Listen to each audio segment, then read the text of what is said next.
चमत्कार यही होगा कि भाई लॉकडाउन के बाद ना अच्छे को काम नहीं मिले हैं। और मैं जैसे ही मंदिर से वहां गई, मतलब मैं लैंड हुई हूँ मुंबई में और मेरे पास काम आ गया था। मैं एक और चीज क्लियर करना चाहती हूँ, लोगों के दिमाग में मुंबई के लिए बहुत गंदी छवि है, ऐसा कुछ भी नहीं है।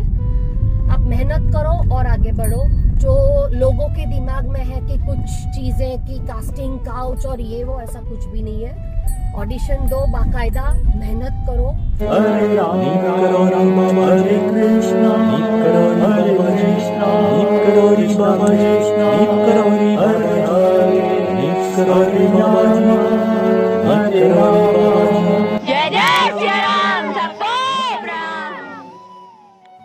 दोस्तों नमस्कार, मैं विजय वर्मा और मैं हूं इस वक्त गर्म पानी में। और दोस्तों आज है तारीख 18 अगस्त 2022 सुबह का समय और हमारे साथ पूरा भक्त परिवार जुड़ा हुआ है। आज शीतल क्या नाम है, अंतानी जी का जन्मदिन है। जन्मदिन की ढेर सारी शुभकामनाएं।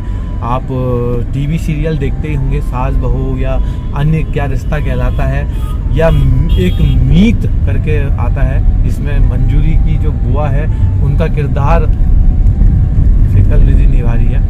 तो मेरे साथ जुड़ी हुई हैं। हम लोग अभी कांकड़ी घाट दर्शन कर आए हैं और उसके बाद अभी हम जाएंगे भूमियाधार मंदिर, फिर हनुमानगढ़ी, फिर मैं होटल छोड़ दूंगा। और ये यहाँ आए हैं आज। सोचो हर कोई कहीं ना कहीं जन्मदिन में जाता है, लेकिन दीदी यहाँ आई है कैंची धाम में। तो आज जानते हैं इनसे, इनके जिंदगी जुड़े अनुभव और बीच बीच में बातें करते रहेंगे। चलिए, तो आप हैं, बताइए। जी, मैं शीतल हूँ, शीतल अंतानी। बिल्कुल। मैं मुंबई रहती हूँ, वैसे मैं गुजरात से हूँ, गुजराती हूँ। और फिलहाल मेरा एक शो आ रहा है जी टीवी पे, मीत, मैं उसमें काम करती हूँ। खैर, मैं लॉकडाउन में बाबा जी के बहुत वीडियोस देखे। मैं अभी ही जुड़ी हूँ बाबा जी से, इतना लंबा तो नहीं जुड़ी हूँ, पर तब से मन में था कि मैं आऊंगी, मैं जाऊंगी, क्योंकि लॉकडाउन में हर कोई बंदा परेशान था। तो मैं भी परेशानी ऐसे नहीं थी, पर क्या होगा, कैसे मैनेज होगा, ये सब सारी परेशानी थी। तो बस वीडियोस देखती थी और बहुत इच्छा थी कि मैं मंदिर आऊं।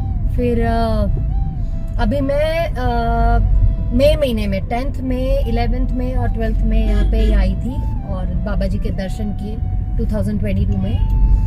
और मेरे लिए तो चमत्कार यही होगा कि भाई लॉकडाउन के बाद ना अच्छे को काम नहीं मिले हैं। और मैं जैसे ही मंदिर से वहां गई, मतलब मैं लैंड हुई हूँ मुंबई में और मेरे पास काम आ गया था।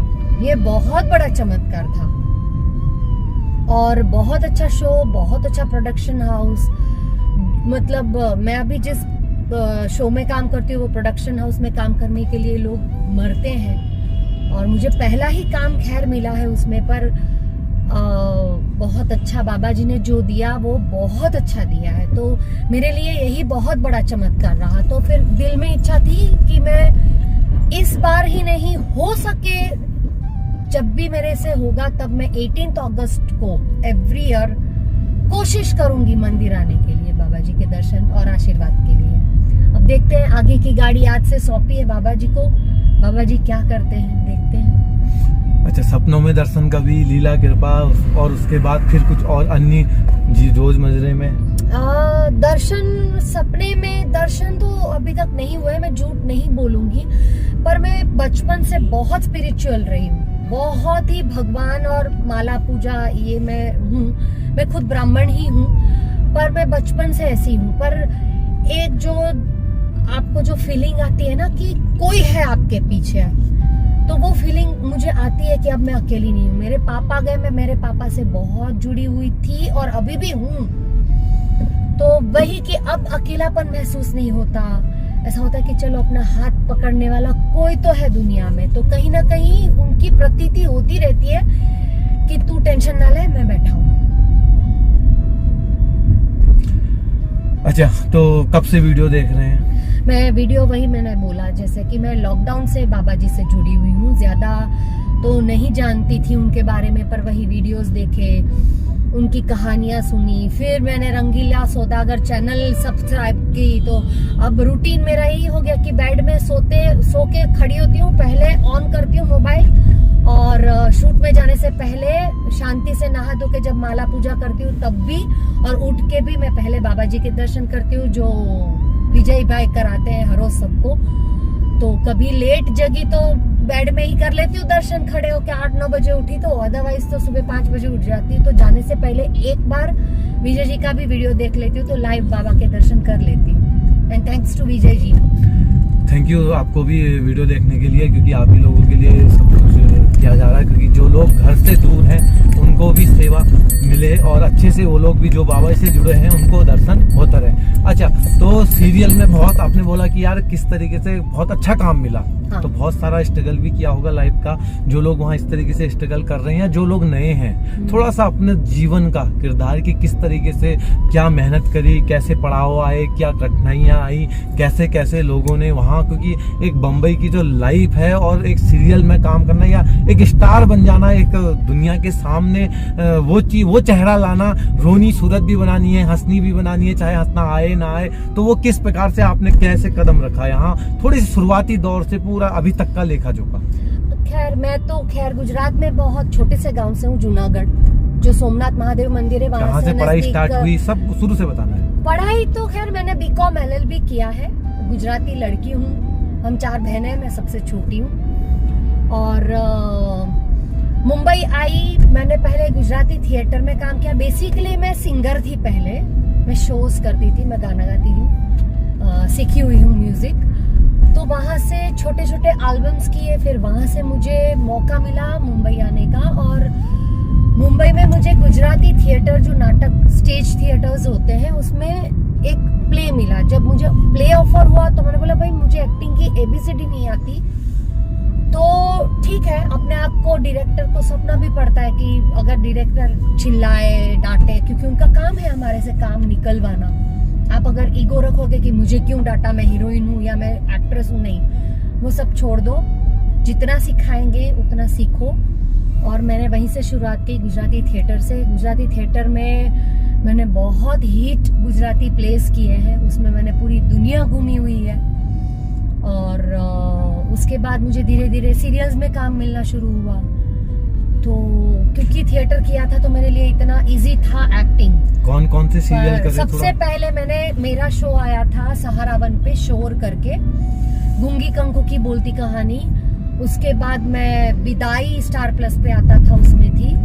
उसके बाद मैं आता था, एक और सहारा वन का ही शो था, मैं अभी नाम भूल गई हूँ शो का।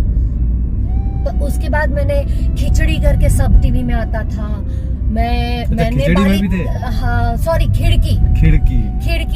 फिर मैंने क्राइम पेट्रोल साउथर्न इंडिया तो बहुत किया है, गुजराती सीरियल्स भी बहुत सारी की हुई हैं। फिर सबसे बड़ा हिट शो था बालिका वधू, जो पहला वाला आया था, उसमें मैंने 3 महीने का कैमियो किया है। तो ऐसे बस मेरी गाड़ी धीरे धीरे चलती गई।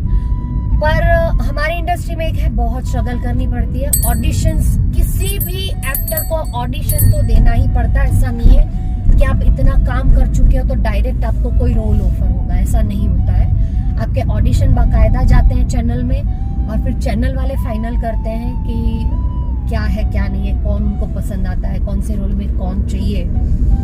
तो इस तरीके से हमको काम मिलता है कि कास्टिंग वाला हमें फ़ोन करता है, हम उसे ऑडिशन बना के भेजते हैं, ऑडिशन प्रोडक्शन में जाता है, प्रोडक्शन वाले चैनल में भेजते हैं, वहां से शॉर्टलिस्ट होके फिर ऐसे काम हमें मिलता है। तो यही कहानी है। तो खैर काम कैसे मिलता है वो मैंने आपको बोला कि हम लोग कास्टिंग वाले हमें अप्रोच करते हैं, हम ऑडिशंस बनाते हैं, ऑडिशन जाता है प्रोडक्शन में, प्रोडक्शन वालों को पसंद आता है, वो शॉर्टलिस्ट होके चैनल में जाता है, चैनल वालों को जो जो पसंद, जैसे कि मेरा माँ का कैरेक्टर है तो 2-3 लड़कियां फाइनल होती है माँ के कैरेक्टर में, उसमें से एक को फाइनल करना होता है। मतलब रेस बहुत लंबी होती है, इतना इजी नहीं होता है काम मिलना, स्ट्रगल बहुत है। खैर इनिशियली डेज में मुझे स्ट्रगल नहीं करनी पड़ी है, मैं झूठ नहीं बोलूंगी, मैं प्राउड भी ऐसा नहीं करूंगी कि मेरा ये मेरा वो मेरा नेचर नहीं है। पर हाँ, मुझे भगवान की दया से जाते ही बहुत सारा काम मिला। फिर एक मेरा फेज ऐसा भी आया कि बिल्कुल काम नहीं था, बिल्कुल जीरो काम था। पर गुजराती लोगों के लिए क्या है, गुजराती थिएटर है सर्वाइव करना। तो हम लोग सरवाइव कर जाते हैं, कमा लेते हैं, बट सीरियल्स नहीं थी। एक टाइम ऐसा था कि 2-3 सीरियल्स में एक साथ में करती थी। पर स्ट्रगल बहुत है, आपको तगड़ी मेहनत करनी पड़ती है। खैर लॉकडाउन में वही बात थी कि मैं वही आती हूँ वापस बाबा जी के चमत्कार पे, कि लॉकडाउन में अभी एक सीनियोरिटी लेवल पे हम लोग पर डे के हिसाब से काम करते हैं, कि पर डे एग्जांपल दे रही हूँ, जैसे कि मेरा 5,000 है या 10,000 है या 15,000 है, प्लस आप महीने में जितने दिन काम करते हो उतने हिसाब से आपको चेक मिलता है। बट लॉकडाउन के बाद क्या हुआ कि सब में कटौती हो गई थी, काम में भी, काम किसी के पास था नहीं, कम काम था, कम एक्टरों से काम करना था और कम पैसे थे। तो वही मैं थोड़ा प्रॉब्लम में थी। फिर मैंने अभी ही कलर्स पे थपकी आया था, थपकी सीजन 2, उसमें मुझे रोल मिला। लॉकडाउन के बाद बहुत अच्छा रोल मिला। अगेन वो प्रोडक्शन हाउस भी बहुत अच्छा है। थपकी 2 में मैं थी एज अ सपना, घर की बड़ी बहू। तो थपकी बंद हुआ, उसके बाद थोड़ा मैं मायूस हो गई थी कि भाई अब क्या, व्हाट नेक्स्ट। एक तो लॉकडाउन में काम मिलता नहीं है, पर वही कि मुझे लगा कि मुझे एक बार तो केची धाम जाना ही है। तो वही जो मैंने अगेन वहां से ही जुड़ती हूँ कि मैं आई और लैंड हुई और मुझे मुंबई में से फोन आ गया कि भाई आपको फाइनल किया जा रहा है नॉल। तो यही बात है कि ओवरऑल ये है कि स्ट्रगल बहुत है। आए दिन नए नए लोग आते हैं, तो हम लोग एक सीनियरिटी लेवल पे पहुंचते हैं, हम ज्यादा कमाते हैं, तो वो भी कंपटीशन ज्यादा है। कि जैसे मैं 15,000 पर डे चार्ज कर रही हूँ, नई बंदी आ रही है मार्केट में, वो कई लोग होते 2,500-3,000 5,000 में भी करते हैं। तो उसमें टिके रहना वो बहुत बड़ा टास्क है। तो हमें कंटिन्यू कांटेक्ट में रहना पड़ता है। और हमारी इंडस्ट्री में ऐसा है, जो दिखता है वो बिकता है। तो कहीं ना कहीं अब तो हम लोगों ने भी कुछ कॉम्प्रोमाइज कर लिया है पैसों में, कि ठीक है कोई बात नहीं, इतना मिल रहा है कोई नहीं, पर हम दिख तो रहे, जितना दिखेंगे उतना काम मिलेगा। तो ये इंडस्ट्री ऐसी है कि दिखता है वो बिकता है। तो खैर अभी बाबा की दया से और कृपा से मुझे बहुत अच्छा शो मिला है। मीत ZTV पे शाम को 7:30 बजे आता है। एंड अगेन मैं बोल रही हूँ कि प्रोडक्शन हाउस भी बहुत अच्छा है, सब अच्छा। भगवान ने मुझे मेरे करियर में पहली बार इतना अच्छा भी मिला है। रोल भी बहुत अच्छा है। मैं गुजराती हूँ, तो मेरा कैरेक्टर भी वही गुजराती एक्सेंट में ही पूरा है और गुजराती बुआ ही दिखाया है। तो मैं कॉमेडी रोल ज्यादा करती हूँ, तो इसमें भी वही था। पर आजकल इमोशन पे पूरा गया है, तो वो भी किरदार निभाती हूँ। तो एक्टरों की लाइफ में ये भी होता है कि अंदर कितने भी लाइफ में तकलीफें क्यों ना हो, पर चेहरे पे नहीं आने देना है। उसे प्रोफेशनलिज्म भी बोलते हैं और उसे एक्टर भी बोलते हैं। कितनी भी तकलीफें हो, बीमार हो, काम तो करना ही है, शो मस्ट गो ऑन। तो यही बात है कि अंदर से अगर आप पेन में हो तो भी आपको कॉमेडी शो करना है, तो करना ही है, कॉमेडी करना पड़ता है। यही लाइफ है हमारे एक्टरों की। अच्छा, तो आपने बोला कि मैं सिंगर थी जी, म्यूजिक में पसंद है, तो थोड़ा सा आपका फेवरेट गाना सॉन्ग? मैं तो खैर मैं गाऊंगी, पहले हिंदी गाऊंगी, उसके बाद गुजराती गाऊंगी, क्योंकि मैं गुजराती हूँ। तो मैं तो माता रानी के गरबा ही गाती थी, तो वो भी गाऊंगी। गरबा ही सुना दो, माता जी से ही शुरुआत करते हैं। ठीक है, गुजराती गरबा गा देती हूँ माता रानी का। एक अंतर गा दो पहले। स्नेहनी तरती आँखड़ी ने अधरे अमृत धार, गर बोले शिर मावड़ी हवे, कुमकुम पागले पधार, कुमकुम पागले पधार।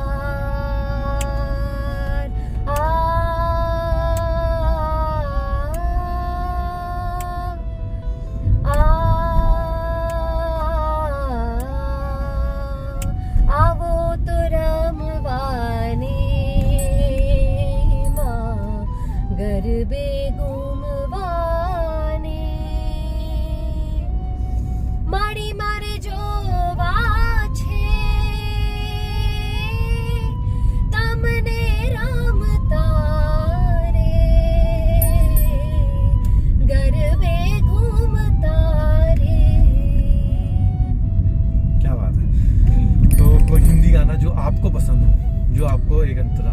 अरे पूरा तो अभी मुझे याद ही नहीं आएगा। कोई बात नहीं। आपने बोला है तो थोड़ा सा नाम घूम जाएगा,